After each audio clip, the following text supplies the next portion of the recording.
Nous sommes au campement des pêcheurs du pont du Doué.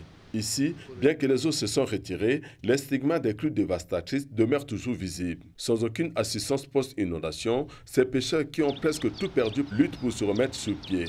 Alors que selon les calendriers de pêche dans le bassin du fleuve Congo, juin est le début de la grande saison de pêche. Nous avons perdu en fait une cabane qui faisait office de dépôt pour le matériel de pêche. Nous avons perdu 4 pirogues. Nous avons eu à perdre aussi 39 filets. Après le pont du Doué, nous voici maintenant au campement de pêche des Cataractes. Ici, les dégâts sont plus importants.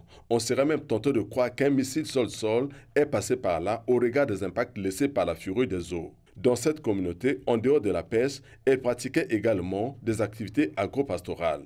Aujourd'hui, elle n'a plus rien. Ça, par exemple, c'était notre maison d'habitation. Et puis là, c'était une porcherie de 8 box, mais qui a été emportée par les eaux.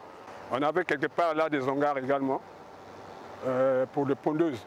Ça, c'est une nouvelle construction pour recommencer nos activités. On veut bien recommencer les activités, mais il nous manque les capitaux pour le décollage des activités. Le groupement avait 60 têtes de porc, large white.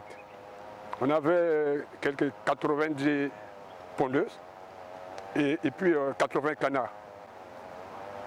Et comme le cataclysme est arrivé, on a beaucoup perdu. Beaucoup perdu. Il y a des pirogues qui se sont chavirées, d'autres cassées, etc. On avait une partie de l'opère de terre. On faisait de maraîchage là-bas. Voilà. On faisait mais la terre a été emportée par les eaux. Qu'il s'agisse de la communauté de pêche de Pont du Doué que de celle des Cataractes, toutes font face à des défis majeurs pour reprendre leurs activités et lancent un appel d'aide au pouvoir public et à la communauté internationale. Là, c'est le SOS que nous lançons auprès de ces autorités-là et nos partenaires comme le FAO qui nous arrivent en aide parce que nous avons du mal vraiment à travailler. Ça, c'est notre gagne-pain. Nous avons tout perdu. Nous demandons aux autorités et aux ONG internationales de venir nous secourir. La non-assistance à ces communautés de pêche qui alimentent quotidiennement les marchés de la capitale en poisson pourrait avoir des impacts négatifs sur le panier de la ménagère. Lorsque la production est inférieure à la demande, automatiquement les prix explosent.